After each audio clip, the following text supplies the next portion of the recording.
Very good morning, students. So, as you know, I am your science teacher Vatsal Trivedi. So, आज हम लोग देखेंगे कि प्लांट्स के अंदर किस तरह से कोऑर्डिनेशन होने वाला है. So, पहले हम ये स्टार्ट करने से पहले हम कुछ ये बात कर लेते हैं कि अभी हम कंट्रोल और कोऑर्डिनेशन के अंदर हमने हमारा पूरा ब्रेन और ह्यूमन बीइंग्स के अंदर किस तरह से पूरा सिस्टम कोऑर्डिनेट होता है, किस तरह से पूरा कंट्रोल होता है, वो हमने देखा ह्यूमन स्पाइनल कॉर्ड और पूरी कोऑर्डिनेटेड सिस्टम की मदद से.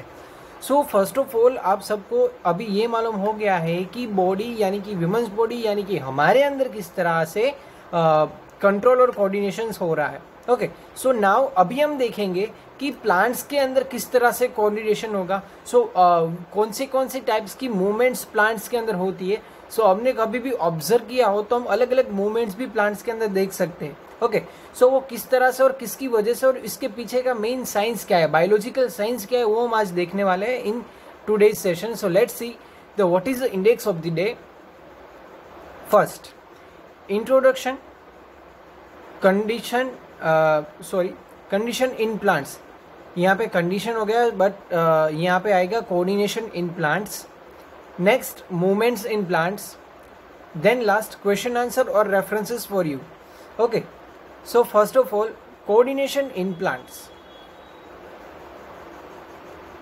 सो हमारे जैसे हमारी बॉडी के अंदर ह्यूमन बीइंग्स के अंदर जिस तरह से पूरी सिस्टम कोऑर्डिनेट होती है उसी तरह से प्लांट्स के अंदर भी सारी चीज कोऑर्डिनेट एक साथ होती है. प्लांट्स अपने रूट्स की मदद से जब पानी लेता होगा उसी दौरान वही समय के साथ वहां पे एक उसके लीफ पर अलग अलग लीफ हो गए तो उसके ऊपर क्लोरोफिल की प्रेजेंस की मदद से वहां पे फोटोसिंथेसिस प्रोसेस भी हो रही है, उसके अंदर कुछ एटीपीज भी जनरेट हो रहा है. सो रेस्पिरेशन भी प्लांट्स के अंदर हो रहा है और उसके अंदर ट्रांसपोर्टेशन प्रोसेस भी प्लांट्स के अंदर हो रहा है. तो एक साथ सारी प्रोसेस किस तरह से मेंटेन होगी, तो ये पूरी सिस्टम मेंटेन करने के लिए कोऑर्डिनेशन होना जरूरी है. सेम इट इज हमारे अंदर ब्रेन है, स्पाइनल कॉर्ड है, सारी सिस्टम डाइजेस्टिव सिस्टम से लेकर रेस्पिरेटरी सिस्टम तक सारी सिस्टम हमारे अंदर एक ही साथ वर्क कर रही है, काम कर रही है because of the proper coordination.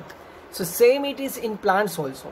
So in plants, control and coordination is done by the chemical substance called plant hormones or phytohormones. वो हमने पहले देखा था कि प्लांट्स के अंदर कोऑर्डिनेशन किसकी मदद से होता है, जो सब्सटेंस है उसको हम क्या बोलेंगे, प्लांट्स हॉर्मोन्स और फाइटोहॉर्मोन्स, दोनों में से कोई एक भी आप बोला सकते हो. There are 5 main types of plants hormones. अभी प्लांट्स हॉर्मोन्स से 5 मेन टाइप है. कौन से है, बहुत ही ईजी है. Auxin, gibberellins, cytokinins, abscisic acid and ethylene.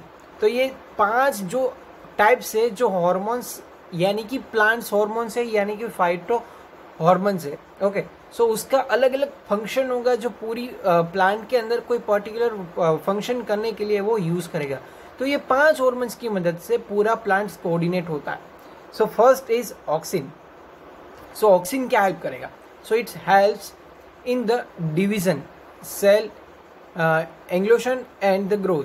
Cell है उसको ग्रोथ करने में, उसकी साइज बढ़ाने के लिए, सेल को एलोंगेशन, उसके डिवीजन यानी कि एक सेल, हम सबको मालूम है plant has a multiple cell.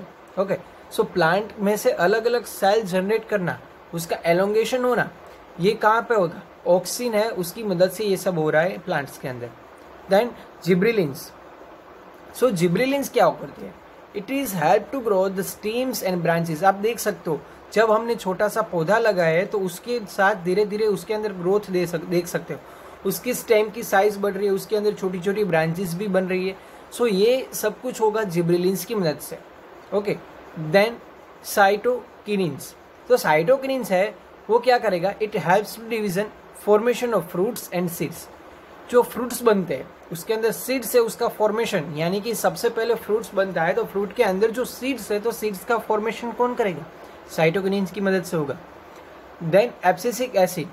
So abscisic acid जो है वो basically inhibits growth and affected wilting of the leaves.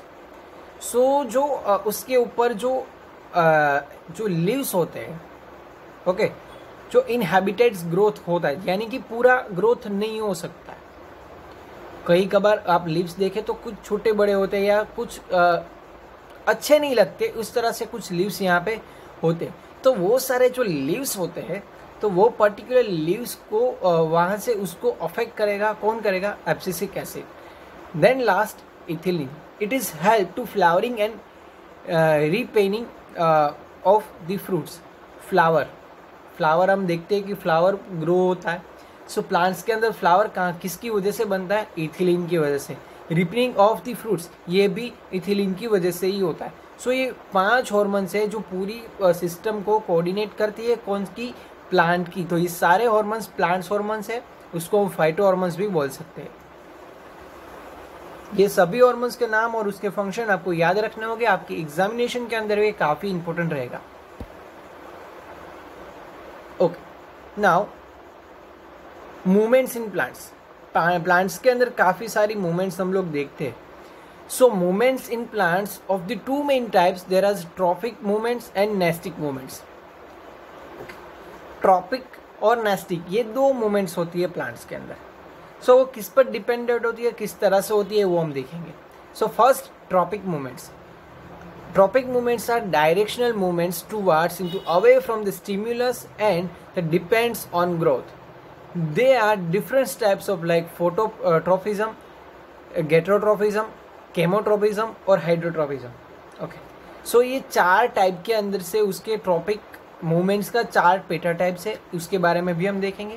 So first of all वो क्या करेगा, it is a directional movement.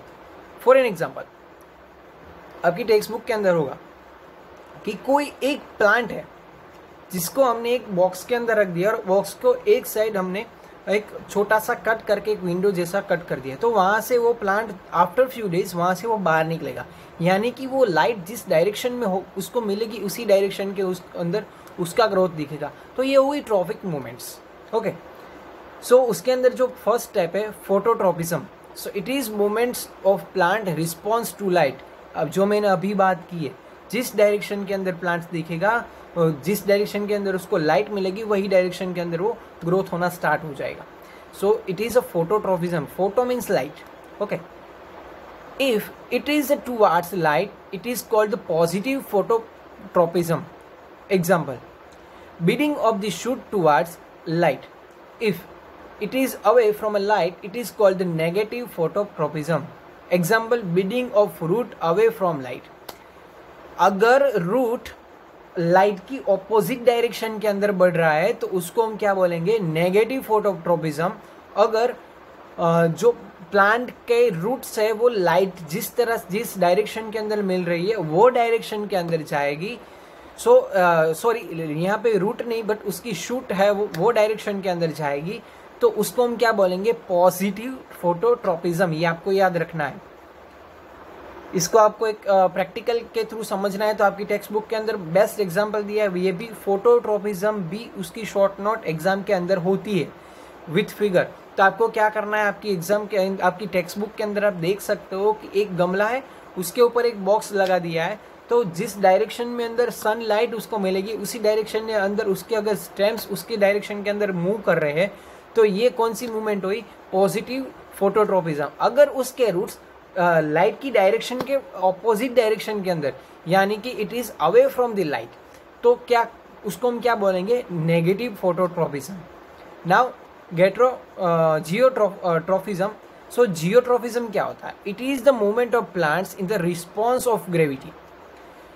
If it is towards the gravity is called positive geotropism. Geo यानी कि अर्थ के related कुछ बात हो रही है, समझ जाना चाहिए, जियो वर्ड है। सो यानी कि अर्थ की ग्रेविटी के डायरेक्शन में अगर उसके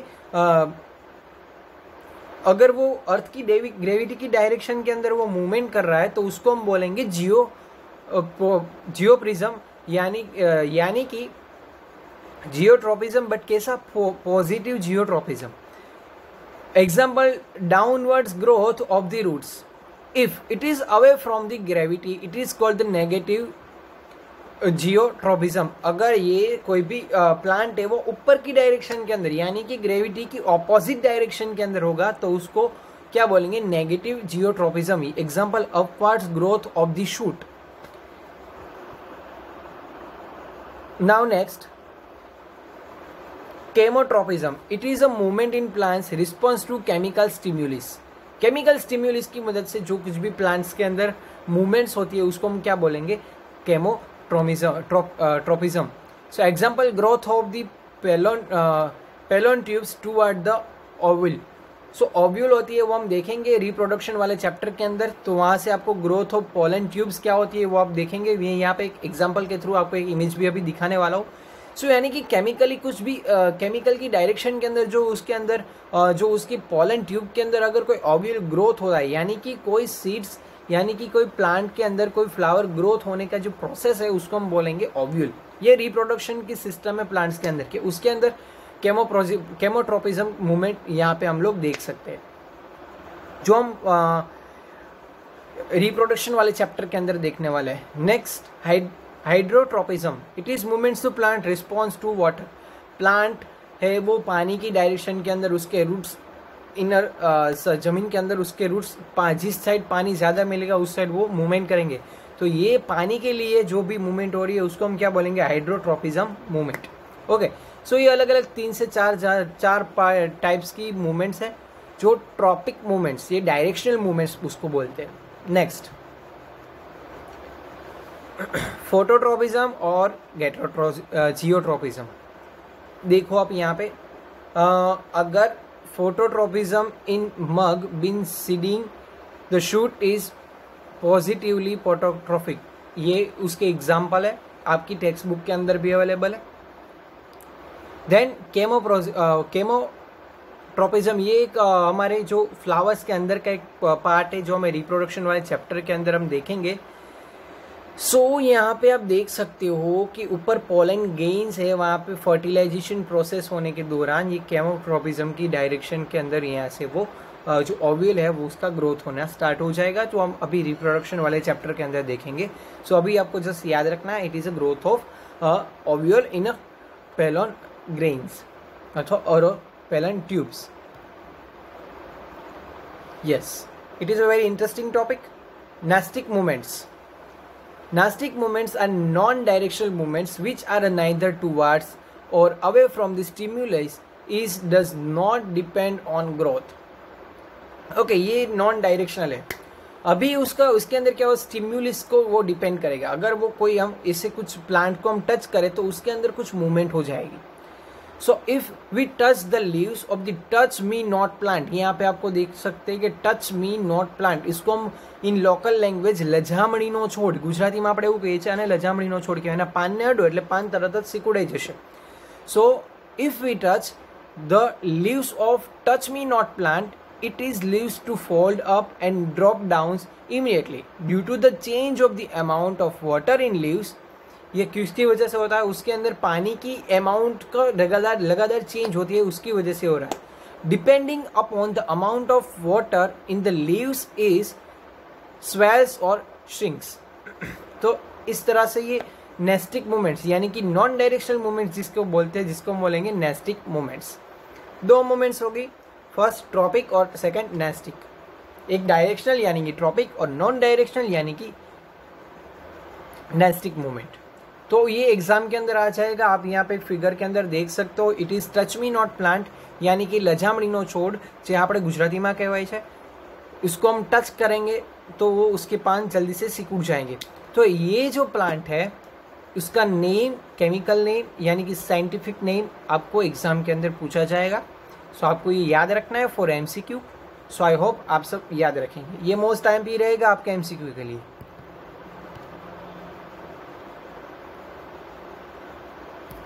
Okay, so now question answer for you. Make a short note on coordination in plant and make a short note in movements in plants. दोनों movements और किस तरह से coordination, छोटा सा homework और अच्छा सा homework है, आप सबको करना ज़रूरी है. So if any types of doubt, please ask me. I will definitely solve your doubt. As a reference, I will use your science NCERT textbook, Wikipedia of Human Nervous System और Plants Hormones and slide share applications, जिसकी मदद से हमने कुछ slides यहाँ पे मैं आपके सामने रिप्रेजेंटेड कर रहा हूँ. Next is that. Thank you very much. To be continue in next video. Bye bye, take care, thank you very much. नमस्ते.